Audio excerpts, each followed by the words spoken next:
community ownership, the benefits of community ownership are exactly what it says. It's owned and run for the community, it's owned by the community, for the community. And I think what you then do is you associate the way that club is run with the people who actually are passionate and care about that club. And you therefore take away some of the risks that are associated with other people coming in who perhaps with different objectives.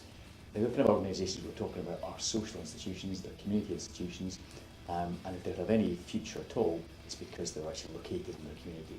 And I think it's both an opportunity and a challenge for communities to demonstrate that these organisations are indeed central to their community. But I think it gives a way forward, which has got sort of direction and kind of excitement, rather than this kind of risk that is associated with individual benefactors or individual owners.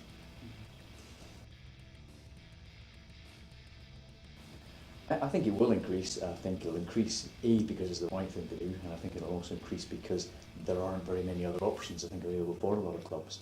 But I think the positive agenda is more exciting in the sense that you have got these resources, they are long-lived institutions, and we're now kind of waking people up to the fact that there are different ways in which they can be organised and managed and run, and that we needn't be wedded to the model which has existed for 100 years or so.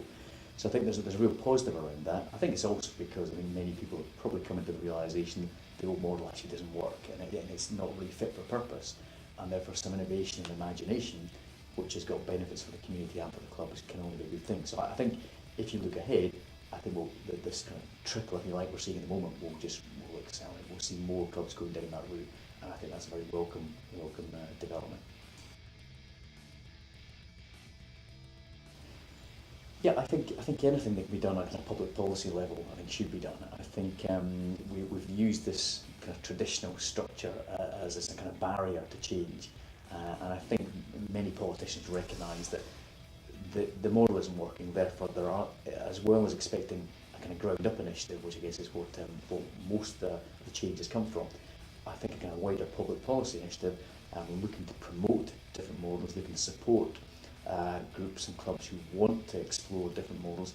I think that would be very, very welcome, and I think it's quite different from this idea of public support for football clubs, government support at times of limited funding.